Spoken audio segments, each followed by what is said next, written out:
Tonight we gather to celebrate resilience, courage, and the power of transformative experiences. Mr. President, leaders, and distinguished guests, my own journey has been shaped by two profound chapters: my father's survival in a concentration camp and my service in the Marine Corps. These experiences have instilled in me resilience, offered invaluable perspective, and deepened my appreciation for life's complexities. They underscore the importance of individuals who their courage and sacrifice go beyond the call of duty.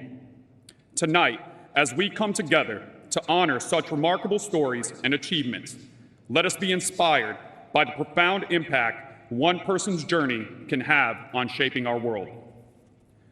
It is my privilege to introduce and welcome one of those individuals this evening, Secretary General Jens Stoltenberg, a distinguished leader who has shaped the course of NATO's history. Secretary General Stoltenberg has served as NATO Secretary General since October 2014. Across a career that has included service as Prime Minister of Norway and UN Special Envoy for Climate Change, Secretary General Stoltenberg has shaped the global response to the most pressing challenges of our day. His tenure at NATO has been marked by groundbreaking initiatives.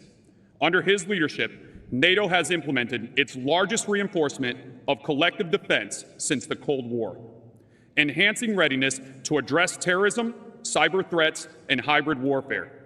Secretary General Stoltenberg's leadership underscores the importance of unity and commitment among allies, ensuring NATO remains at the forefront of global security challenges. Please join me in welcoming Secretary General Jens Stoltenberg.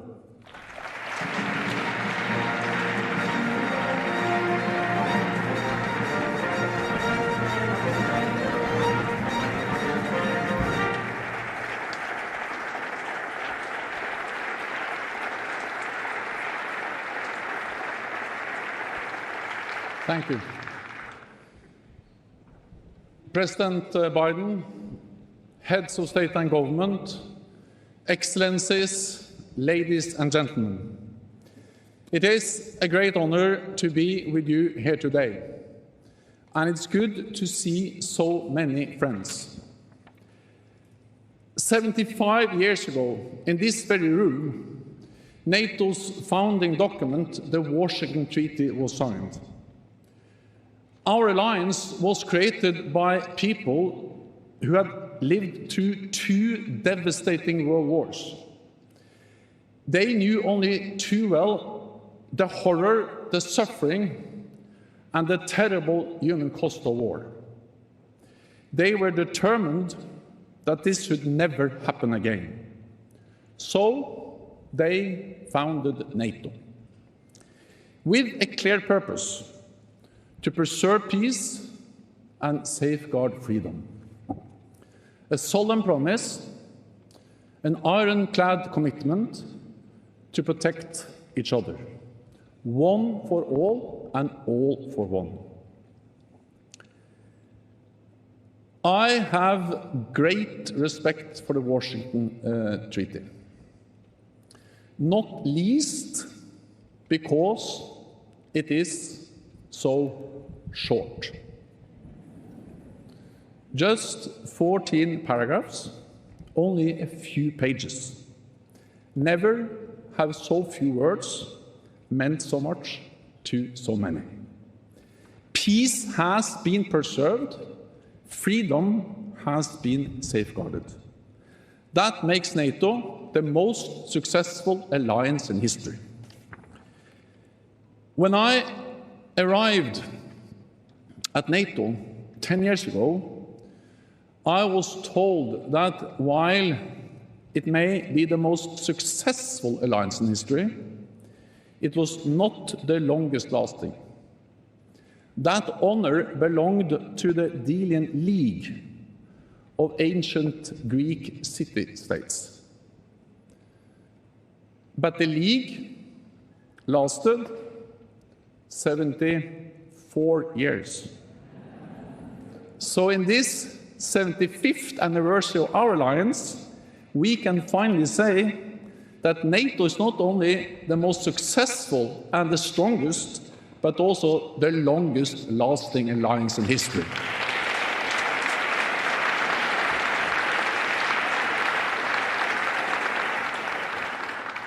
understand the enduring success of NATO, it is important to recognize our transatlantic alliance was never a given. On the contrary, it is a result of deliberate choices and difficult decisions. Starting with NATO's creation. After World War II, many Americans wanted to leave Europe and bring their boys back home, just as the United States did after World War I. Fortunately, this time, courageous leaders on both sides of the Atlantic were able to defy opposition and create a transatlantic alliance to deter the Soviet threat. Gradually, a bold and controversial idea emerged that we needed to talk to our enemy to minimize the risk of an arms race spiraling out of control and leading to nuclear Armageddon. Step by step, to difficult talks and hard negotiations, an architecture of arms control was agreed. Thousands of weapons were destroyed, transparency and trust built. The world became a safer place due to deterrence and defense, but also due to disarmament and dialogue. And in time, the Cold War ended without NATO firing a shot. This opened an historic window of opportunity and brought us to another critical decision: whether to enlarge NATO and welcome towering personalities like Lech Walesa and Václav Havel led the way. The question was whether we were ready to open our door. Some feared that enlargement would dilute and weaken NATO and provoke Moscow. Just as at previous crossroads, it was not an obvious choice. It was not an easy decision, and it took time.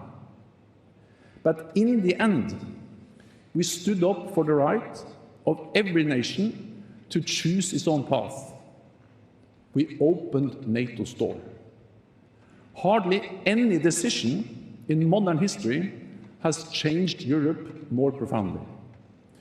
NATO enlargement unified Europe in a way that was previously unthinkable, paved the way for EU integration, and brought peace and prosperity across the continent.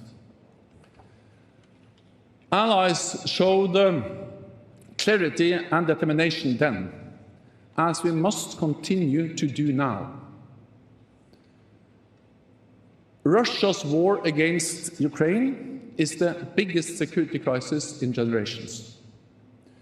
Ukraine has shown remarkable courage, and NATO allies have provided unprecedented support.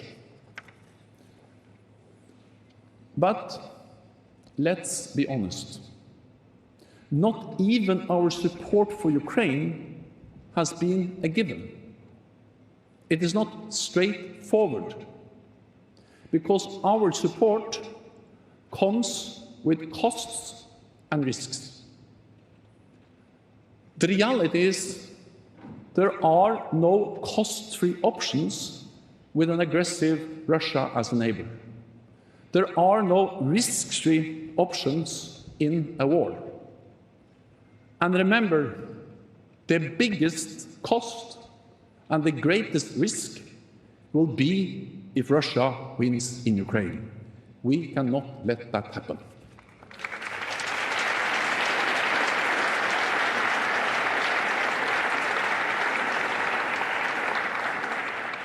Not only would it embolden President Putin, it will also embolden other authoritarian leaders in Iran, in North Korea, and China.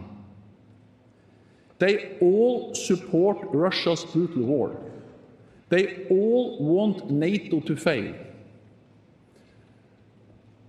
So the outcome of this war will shape global security for decades to come. The time to stand for freedom and democracy is now. The place is Ukraine.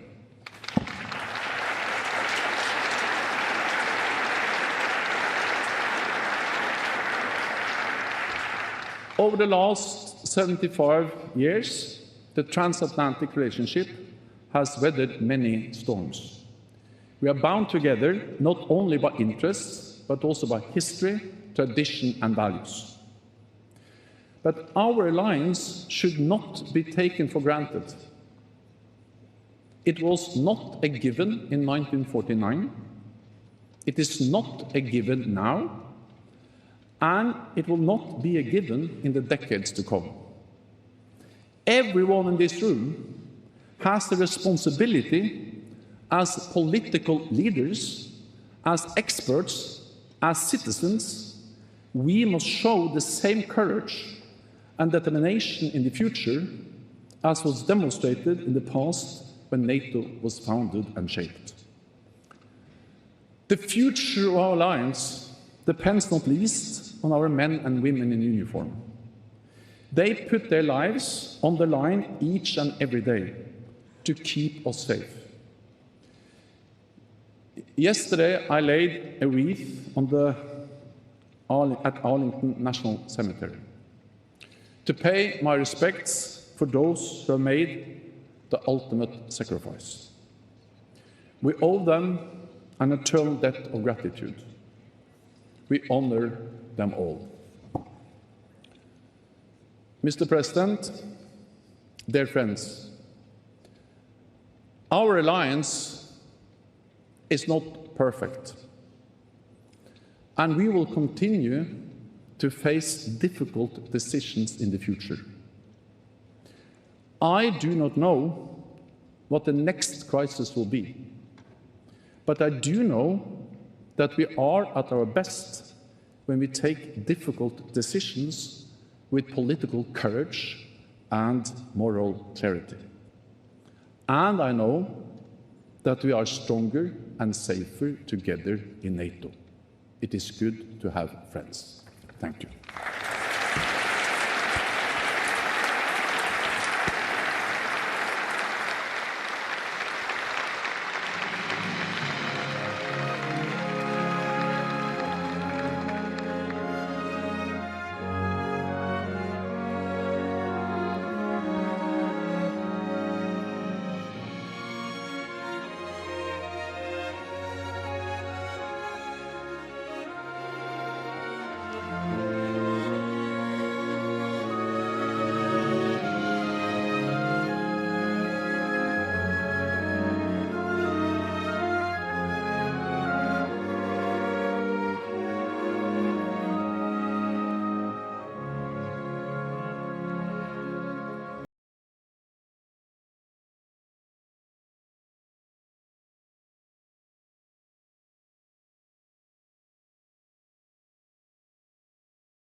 Distinguished guests, the President of the United States.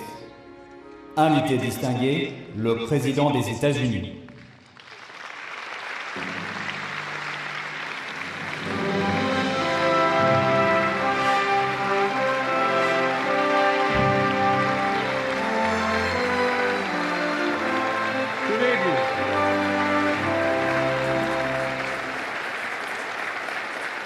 Welcome.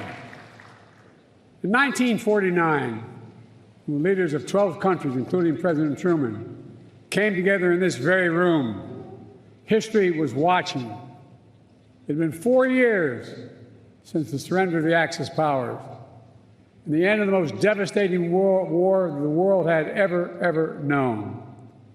Here, these 12 leaders gathered to make a sacred pledge to defend each other against aggression, provide their collective security, and to answer threats as one, because they knew to prevent future wars, to protect democracies, to lay the groundwork for lasting peace and prosperity, they needed a new approach.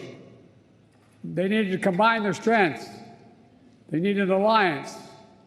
And here they signed the Washington Treaty and created the North Atlantic Treaty Organization, the single greatest, most effective defensive alliance in the history of the world. Mr. Secretary General, leaders of NATO countries, foreign and defense ministers, representatives from partner nations and the European Union, and members of Congress, distinguished guests, welcome, welcome to the 2024 NATO Summit. It's a pleasure.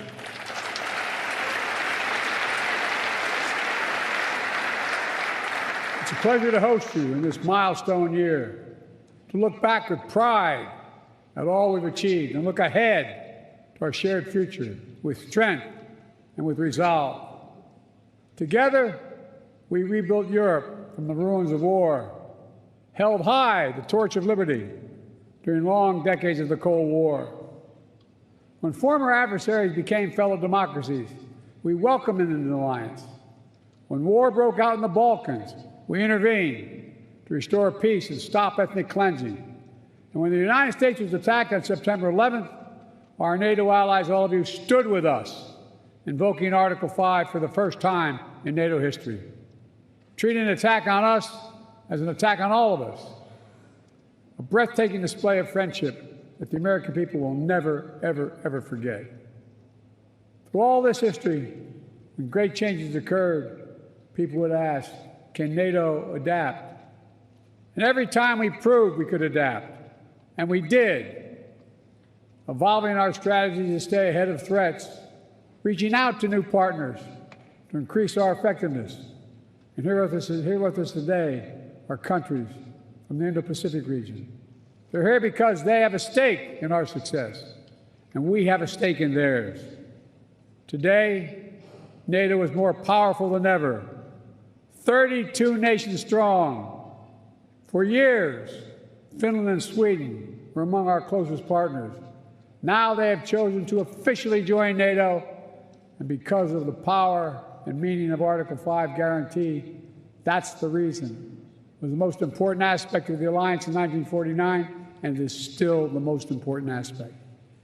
I'd also note, Finland and Sweden joined the alliance not just because their leaders sought it, because their citizens called for it in overwhelming numbers.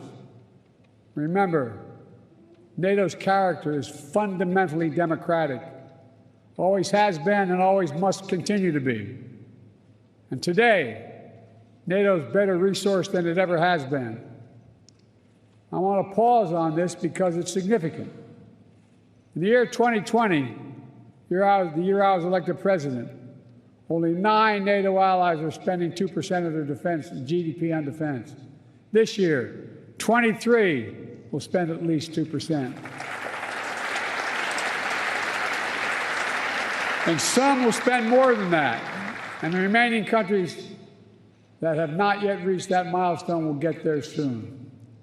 This remarkable progress, proof that our commitment is broad and deep, that we're ready, that we're willing, we're able to deter aggression, and defend every inch of NATO territory across every domain: land, air, sea, cyber, and space. My friends, it's good that we're stronger than ever, because this moment in history calls for our collective strength. Autocrats want to overturn global order, which is by and large kept for nearly 80 years and counting. Terrorist groups continue to plot evil schemes to cause mayhem and chaos and suffering.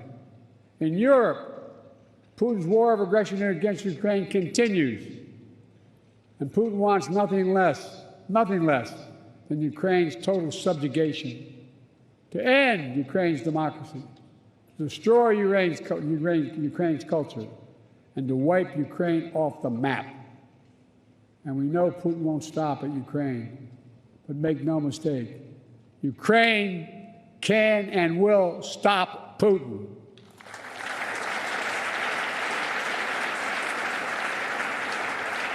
Especially with our full collective support. And they have our full support. Even before Russian bombs were falling in Ukraine, the alliance acted. I ordered the U.S. reinforcements at NATO's eastern flank. More troops, more aircraft, more capabilities. And now the United States has more than 100,000 troops on the continent of Europe. NATO moved swiftly as well, not only reinforcing the 4 existing battle groups in the east, but also adding 4 more in Bulgaria, Hungary, Romania, and Slovakia, essentially doubling NATO's strength on the eastern flank. Together, we've built a global coalition to stand with Ukraine. Together, we provided significant economic and humanitarian assistance. And together, we've supplied Ukraine with weapons it needs to defend itself: tanks, armored fighting vehicles, air defense systems, long-range missiles, and millions of munitions. The United States and nearly 24 allied partners have signed a bilateral security agreements with Ukraine, and more countries will follow. Today, I'm announcing the historic donation of air defense equipment for Ukraine. The United States, Germany, the Netherlands, Romania, and Italy will provide Ukraine with the equipment for 5 additional strategic air defense systems. And in the coming months, the United States and our partners intend to provide Ukraine with dozens of additional tactical air defense systems. The United States will make sure that when we export critical air defense interceptors, Ukraine goes to the front of the line.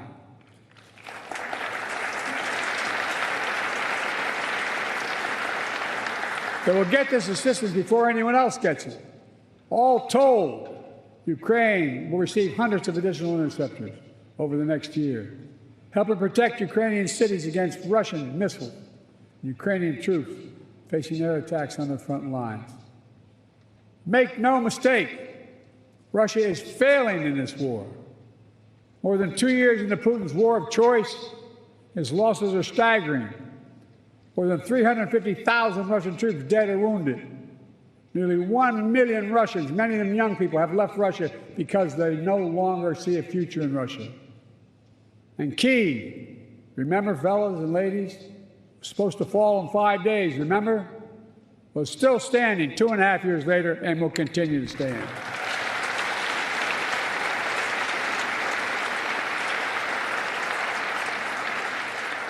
All of the allies knew that before this war, Putin thought NATO would break. Today, NATO is stronger than it's ever been in its history. When this senseless war began, Ukraine was a free country. Today, it is still a free country. And the war will end with Ukraine remaining a free and independent country. Russia will not prevail. Ukraine will prevail. Ladies and gentlemen, this is a pivotal moment for Europe, for the transatlantic community, and I might add for the world. Let's remember, the fact that NATO remains the bulwark of global security did not happen by accident. It wasn't inevitable. Again and again at critical moments, we chose unity over disunion, progress over retreat, freedom over tyranny, hope over fear, again and again, we stood behind our shared vision of a peaceful and prosperous transatlantic community. Here at this summit, we gather to proclaim NATO is ready and able to secure that vision today and well into the future.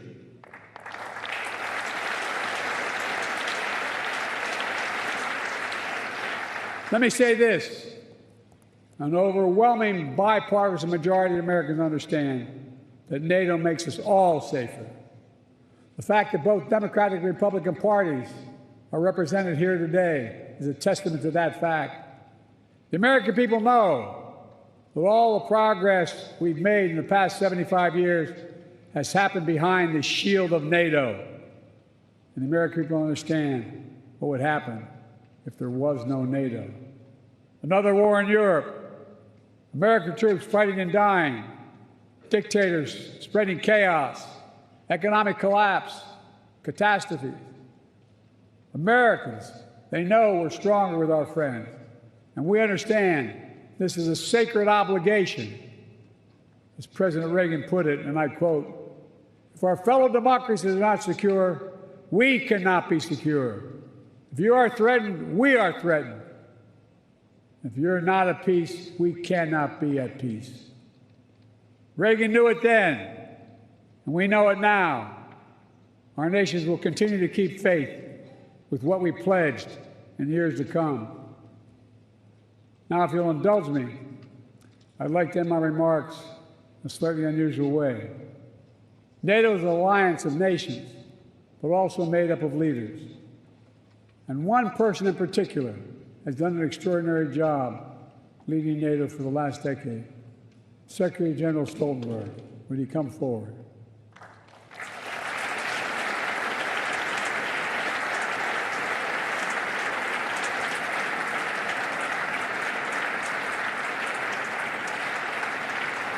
So much of the progress we've made in the alliance is thanks to the Secretary. He's a man of integrity and intellectual rigor, a calm temperament in a moment of crisis, a consummate diplomat who works with leaders across the political spectrum and always finds a way to keep us moving forward. Secretary, you've guided this alliance through one of the most consequential periods in its history. I realize, I was talking to your wife, I personally asked you to extend your service. Forgive me. And you put your own plans on hold. When the Russian war in Ukraine began, you didn't hesitate. Today, NATO is stronger, smarter, and more energized than when you began. And 1 billion people across Europe and North America, indeed the whole world, will reap the rewards of your labor for years to come in the form of security, opportunity, and greater freedom. For these reasons, I'm pleased to award you the highest civilian honor the United States can bestow, the Presidential Medal of Freedom. Ask the military to come forward.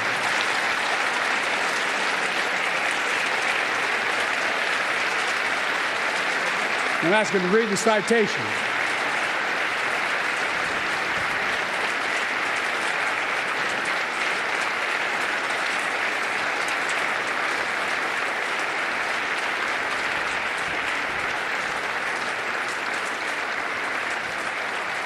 The President of the United States of America awards this Presidential Medal of Freedom to Jens Stoltenberg. A visionary statesman and ceaseless defender of democracy, Secretary General Jens Stoltenberg has guided the NATO alliance through the most consequential decade for European security since World War II.